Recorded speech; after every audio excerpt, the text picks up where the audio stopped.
an ancient game played by Celtic kings on gold and silver boards, often resulting in the death of one of the players. A game that many people want to call chess, but isn't. And a game board that has been misunderstood for a century or more.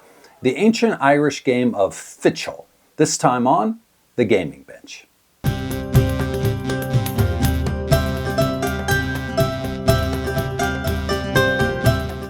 Fidchell is a two-player game of position and capture. To play, you'll need a Fidchell board and 27 pieces for each player. There's also a central piece that never moves but serves as the starting point for both players. Now, there are different shapes and sizes of game boards that have been identified as Fidchell. Some look almost identical to the Scandinavian game of Tablut, played on a gridded board, but I'm focusing on the round board. More on that later on how the round version of the game came to be. The board is comprised of 7 concentric rings connected by a web of lines of various lengths. I made this board, and I'm using black and white marbles as playing pieces. If you want to see how I made this board out of leather, I have another video that outlines the entire process. It's a pretty simple project, requiring only basic leather working skills. The goal of Fidchell is to create an unbroken line of pieces from the shared central piece, called the navel, to the outermost ring. The line doesn't need to be straight and can weave all around the board as long as it isn't interrupted by one of your opponent's pieces. The game is played in 2 phases. First is placement. Players take turns placing a single stone on the board on any open intersection. If you flank your opponent on either side, either along a concentric ring or along a line emanating from the center, you capture your opponent's piece. This is called a flanking or custodial capture. The central stone, even though it's shared by both players in terms of building a line from the center, cannot be used to capture during the placement phase. Every time you capture an opponent's piece, you get an immediate extra turn. Note that while it's possible to capture more than one piece at a time, you still only get a single extra turn. All intersections along the rings are adjacent, no matter how much physical distance there is on the actual board. In this example, both white pieces are equally threatened by black, placing a piece in the next intersection of the ring. Once a piece is captured, it does not return to the board.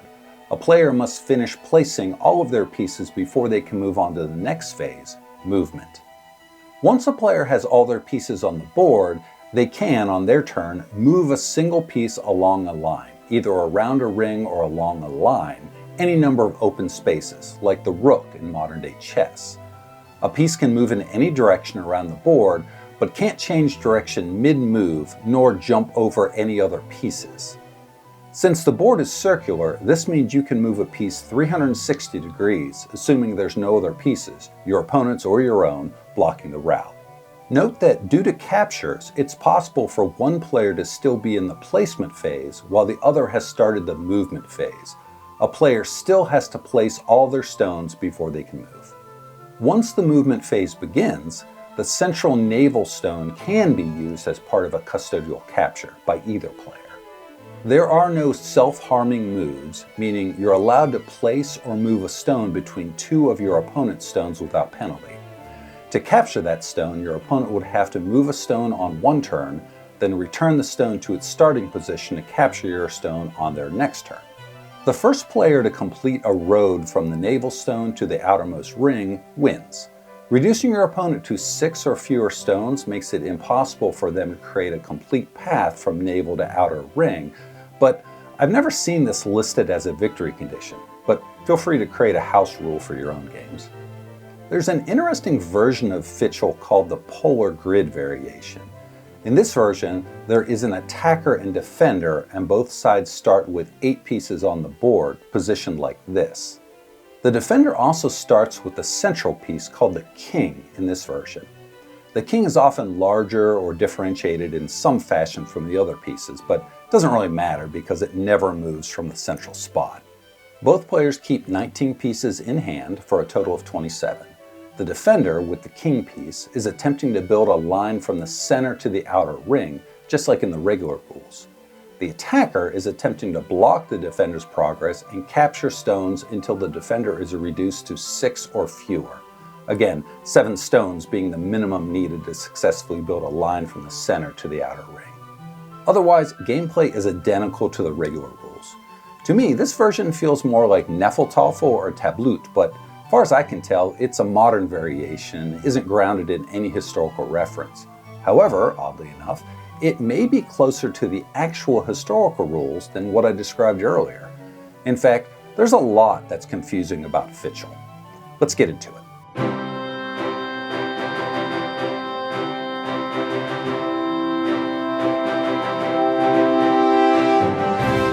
Let me start with this. There's a lot of Irish and Welsh words I'm going to try to pronounce, and most likely I'm going to do that very poorly. I apologize now. Now first, Fidchell is the Irish name for the game. In Welsh, it's called Gwydbwyll.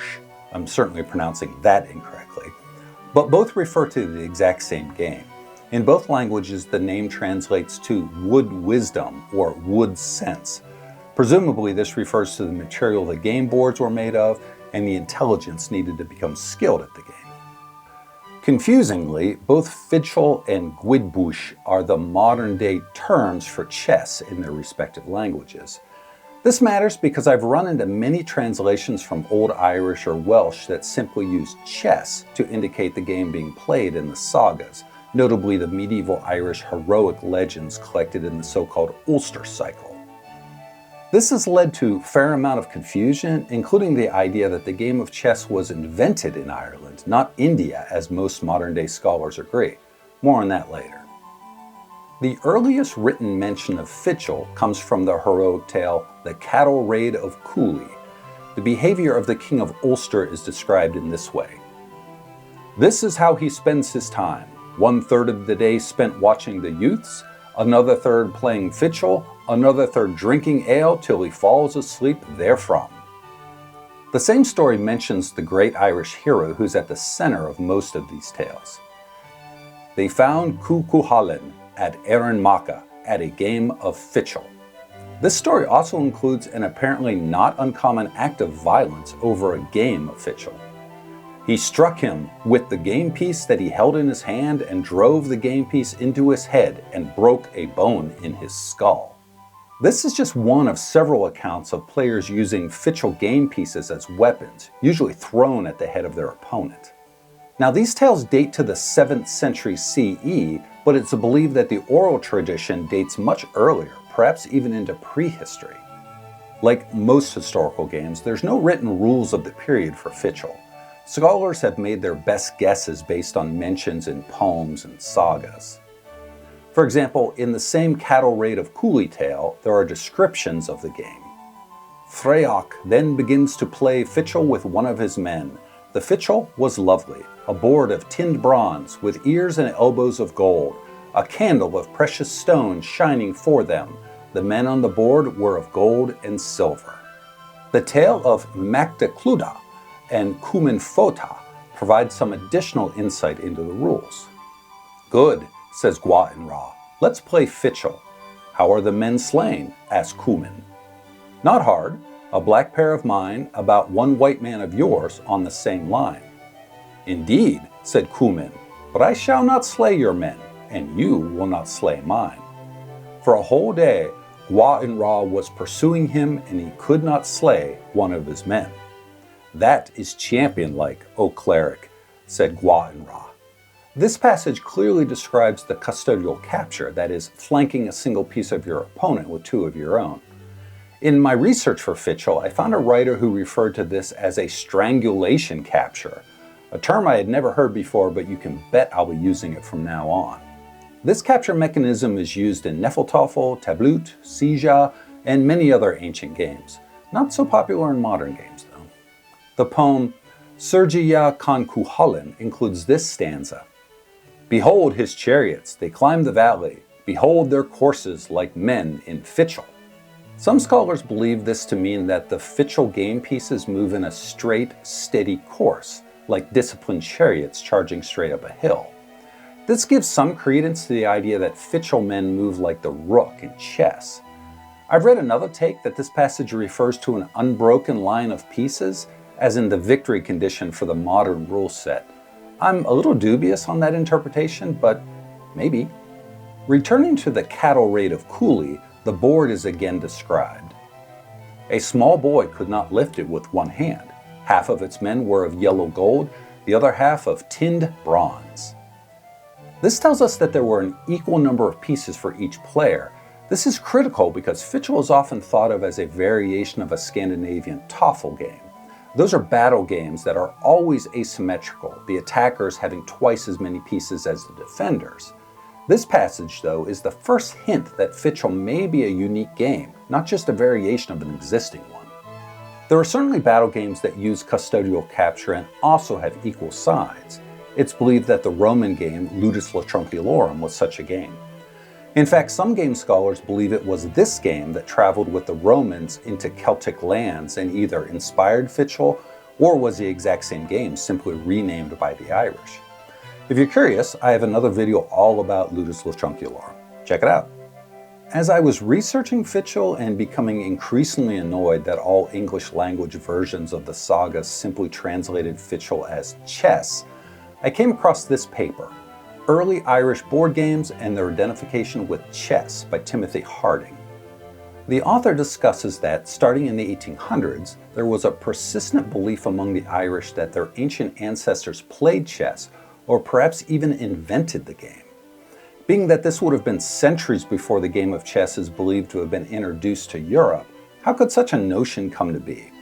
The author outlines two important factors. First, in most European cultures, when a new game was introduced to the land by merchants or soldiers, enthusiasts of the game would not only adopt the game, but they would adopt the foreign name for it as well. However, not so the Irish. They had an existing word for a strategic board game that was long out of play, Fidchell, and they simply applied that name to the new game.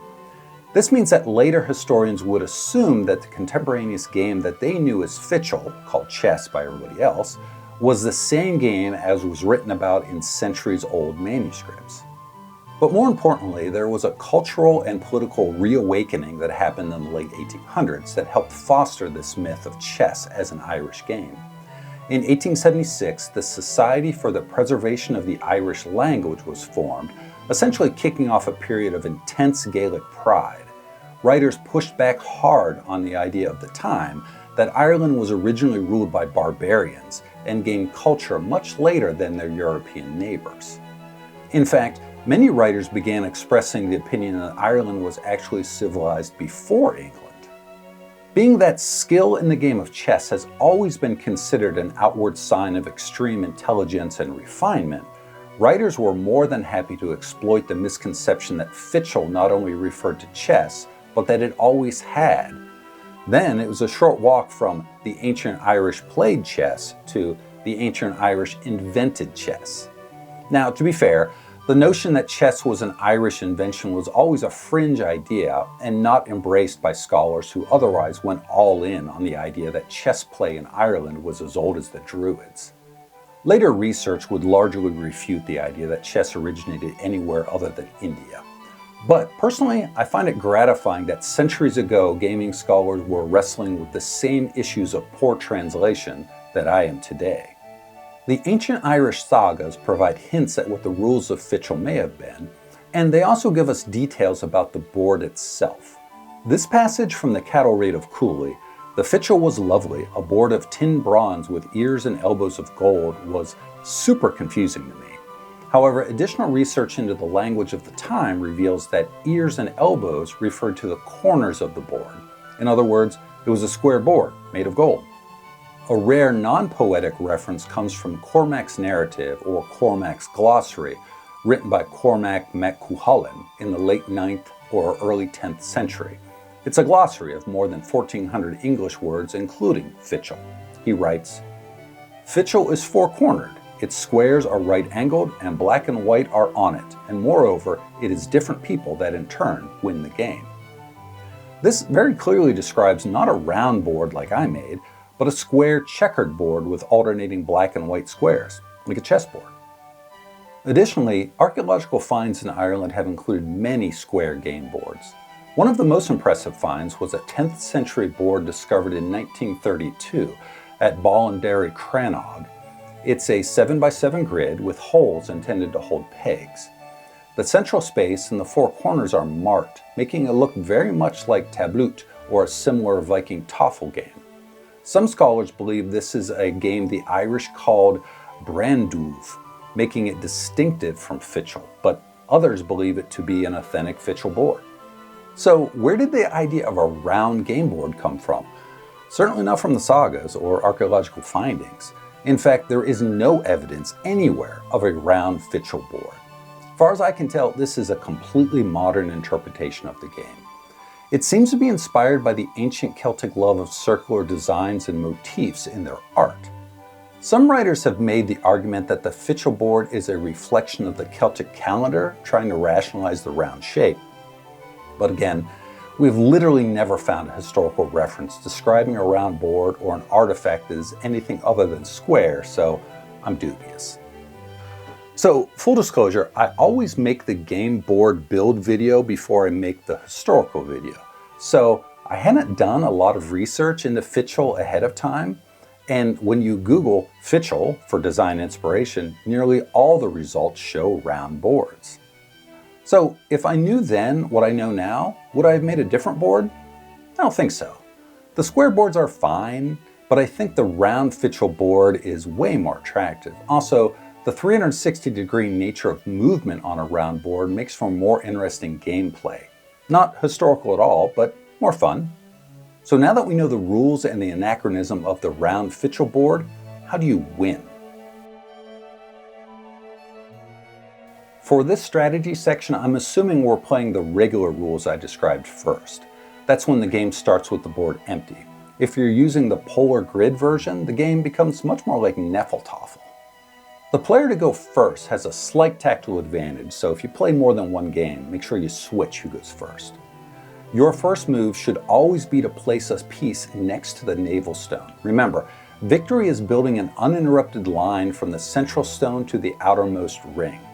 If you go second, place your stone opposite your opponent, otherwise they'll just take your stone in their next move. After initial placements, you may want to reinforce your central stones so that you don't quickly lose stones in the movement phase.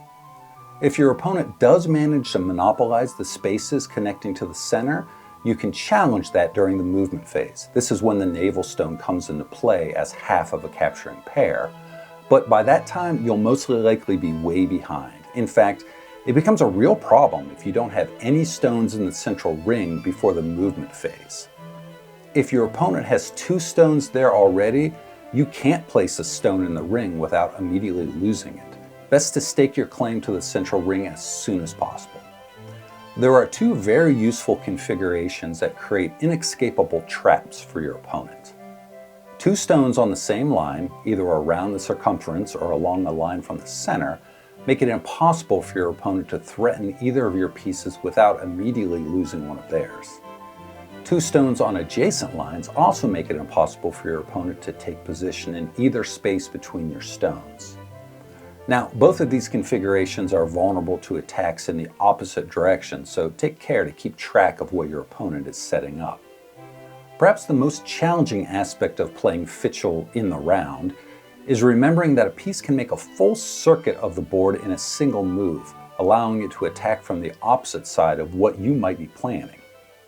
Finally, always remember that your line doesn't have to be straight. The odd spacing of some of the holes can throw off the eye, making it look like a line isn't contiguous when it actually is, so pay attention. And that's Fidchell. Despite the fact that I have made a completely ahistorical board, it's still a fun and challenging game with a fascinating history. So, if you want to see how I made this laminated leather game board, I have another video that shows the entire process. I'll link that in the description below. If this is the kind of content you enjoy, please like and subscribe. I put out a video every week, one poorly researched video on how to build a historical game, and another better researched video on the rules, history, and strategy of that same game. Thanks for watching, and I'll see you next time at The Gaming Bench.